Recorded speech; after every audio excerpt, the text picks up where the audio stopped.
morning, boys and girls. I'm Miss Mary, and I'm going to read to you today The Wonderful Surprise by Martha Marshall.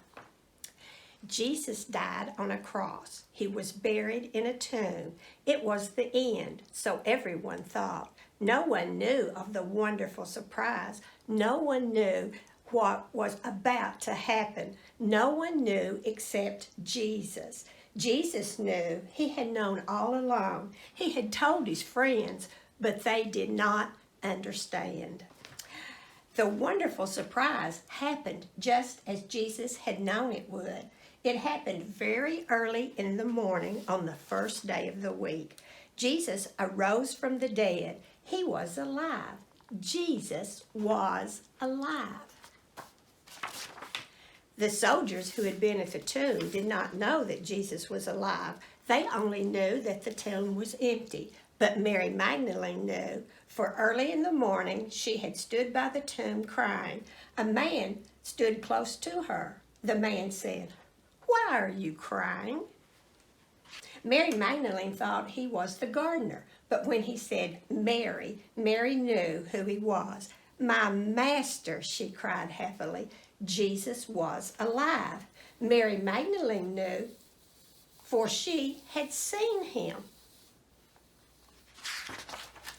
The temple leaders did not know Jesus was alive. King Herod did not know Jesus was alive, but some women knew, for early that morning the women had gone to the tomb. Jesus was not there.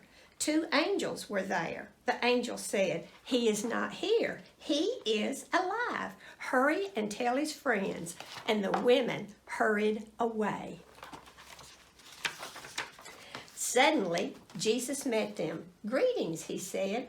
The women fell down before him, touching his feet. Jesus was alive. The women knew, for they had seen him and they had touched him. Most people in the town of Emmaus did not know Jesus was alive, but 2 men knew. The 2 men walked to Emmaus. They were sad.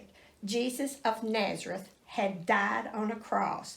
The 2 talked about this as they walked. Suddenly, Jesus came and walked with them, and they did not know him.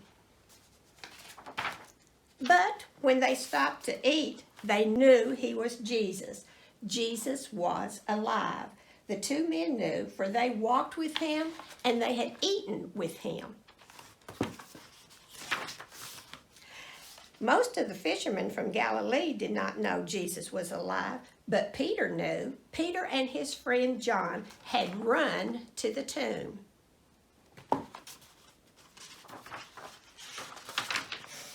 Peter went inside and looked around. He saw that the tomb was empty. Later that day, Jesus stood before him. Then Peter knew that Jesus had risen from the dead. Jesus was alive. Peter knew, for he had seen him and he had talked with him. Most of the people in Jerusalem did not know that Jesus was alive, but 10 of Jesus' helpers knew. The 10 had been in a room in Jerusalem.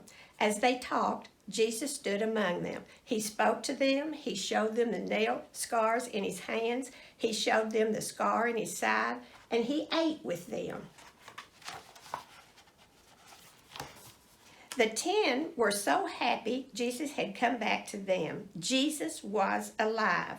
The 10 disciples knew, for they had seen him and they had eaten with him.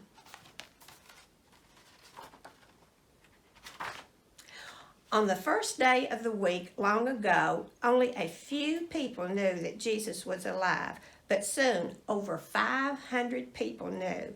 Jesus and his special helpers went to a mountain in Galilee. Over 500 people were there with them. Jesus told them to tell all others all about him. "Tell people here and everywhere," Jesus said. Jesus was alive. Over 500 knew, for they had seen him and they had heard him. Many people today do not know that Jesus lives, but we know.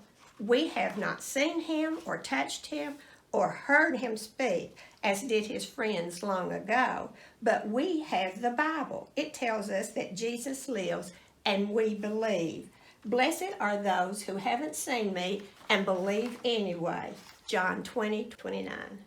And that is our proof that Jesus is alive. Go and tell everyone you know that Jesus is alive.